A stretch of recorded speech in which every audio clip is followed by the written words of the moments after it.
And who better to ask about the future of the BRICS than the man who first coined the phrase? Economist Jim O'Neill, now a British government minister, has spent much of his career watching economies like China. CCTV's James Chow asked him how China has handled its own slowdown.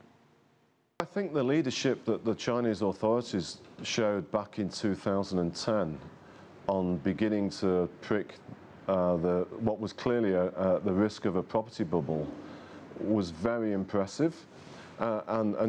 In these days of some self-doubting that have been probably happening recently, should be remembered by Chinese policymakers that if you take true leadership, you can prevent what otherwise can be catastrophic problems from actually emerging.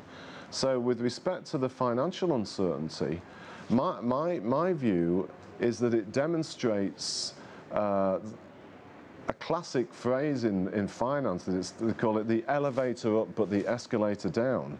So that it's easy for markets to rise, but as soon as they turn around, they fall very quickly, unless you allow your markets to be fully developed.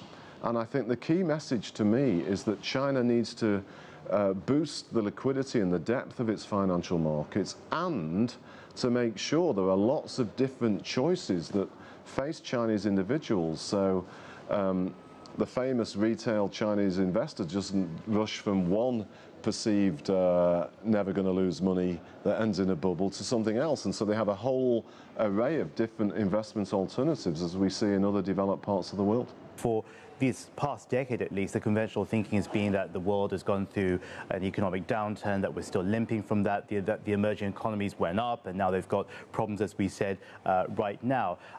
But when you think of all that in total, do you think that we, including the media, that we use the word crisis too much, that we as people get spooked too quickly and are simply not mature enough to ride out these changes?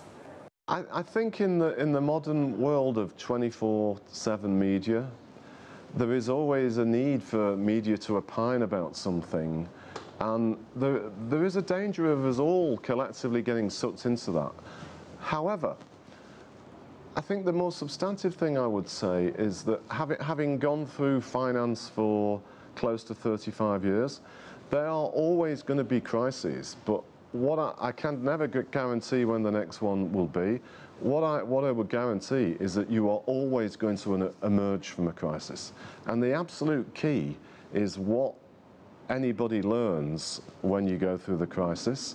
And that influences your ability to recover more quickly or not from that crisis, and how you're likely to behave when the next inevitable one happens.